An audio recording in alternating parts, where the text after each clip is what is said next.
닥터가 들려주는 의학의 히스토리, 닥터의 사생활, 가정의학과 전문의 김태균입니다. 오늘 첫 번째 시간으로 선택한 주제는 피인데요. 어찌 보면 처음부터 좀 너무 강렬한 주제를 선택했다고 생각하실 수 있는데, 고대 그리스 로마부터 메소포타미아, 심지어 중국에 이르기까지 인간의 영혼은 피에 있다고 믿었습니다. 그래서 젊음의 비결도 젊은 피에 있다고 생각했는데요. 이런 생각 때문에 잔혹한 피의 역사들이 쓰여지기도 했습니다.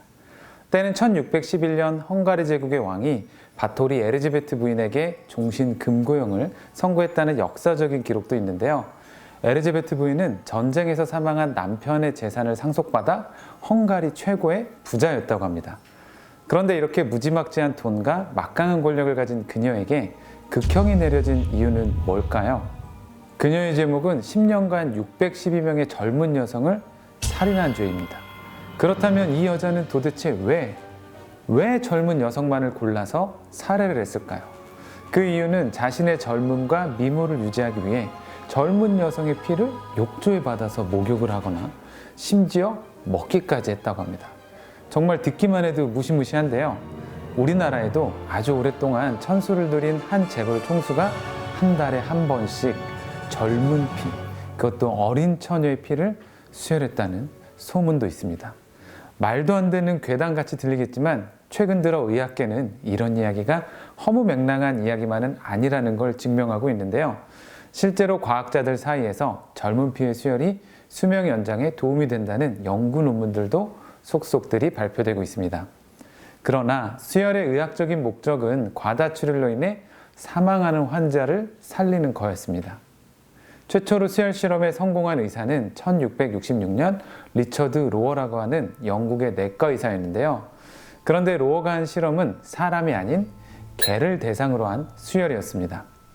많은 피를 흘린 개의 혈관을 잘라서 건강한 개의 혈관과 연결을 시켰더니 이 죽어가던 개가 피를 공급받고 회복이 되고, 비록 동물 간의 수혈이었지만 이 일로 인해 당시 의사들은 수혈의 중요성을 인지하기 시작을 했습니다.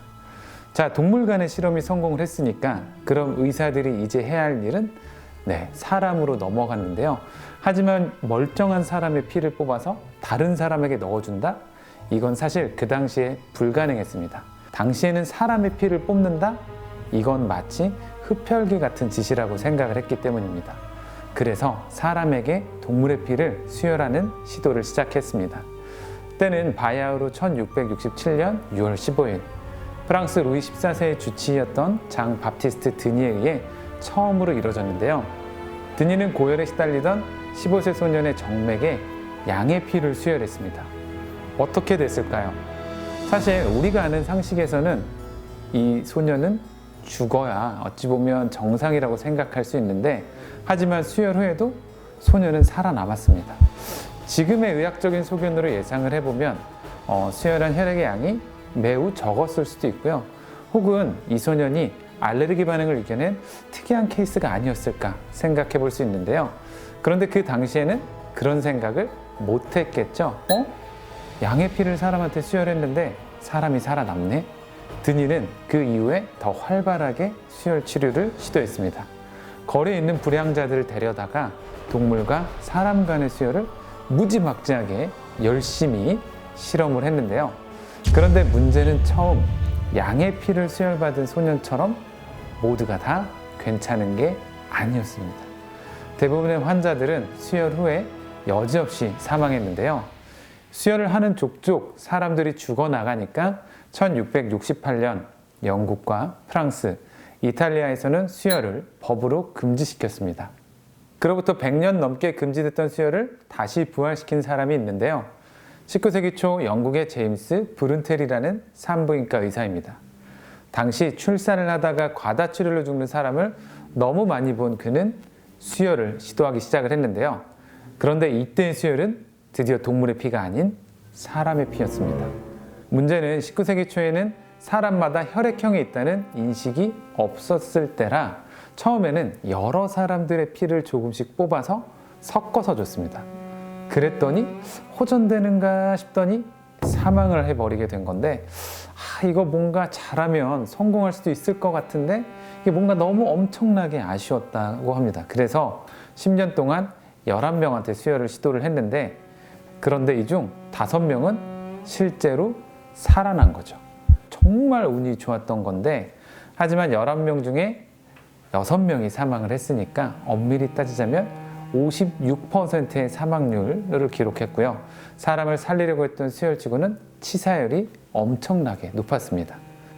시간은 좀 더 흐르고 1870년에 발발한 보불 전쟁에서도 군의관이 부상병에게 수혈을 시도를 했는데요.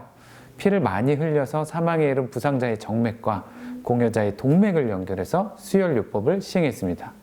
하지만 여전히 수혈을 받은 후에는 원인을 알 수 없는 부작용으로 사망하는 사람들이 수두룩했습니다. 도대체 왜? 똑같은 사람의 피를 수혈을 받는데 누구는 죽고 누구는 죽다 살아나고 정말 왜 이러는 걸까? 진짜 문제가 뭘까? 이런 고민들이 시작이 됐습니다. 이 비밀은 오스트리아의 병리학자인 카를 란슈타이너에 의해 풀리게 되는데요. 어느 날 연구소에서 여러 사람의 피 샘플을 섞어보는 실험을 하는데 어떤 피를 섞으니까 응집이 되는 게 보였습니다. 이거 뭐지?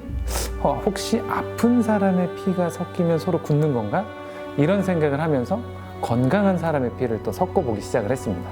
그랬더니 어떤 건 잘 섞이기도 하는데 또 다른 건 역시나 굳어버리게 되는 겁니다. 이거 뭐야 진짜 왜 이래 이런 생각을 하면서 이거 저거 요거 그거 온갖 피 샘플을 섞어보면서 피에는 세 그룹으로 나뉠 수 있다는 걸 찾아내기 시작했습니다.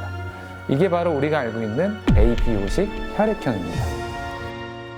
이때부터 의사들은 수혈을 하기 전에 혈액형을 대조하는 작업을 하기 시작을 했고요. 수혈은 제2차 세계대전에서 수많은 이들의 목숨을 구하게 되었습니다. 누군가의 목숨을 앗아간 수혈의 역사, 무모하지만 도전적인 사람들의 노력이 있었기 때문에 지금은 많은 사람들의 목숨을 구하고 있습니다.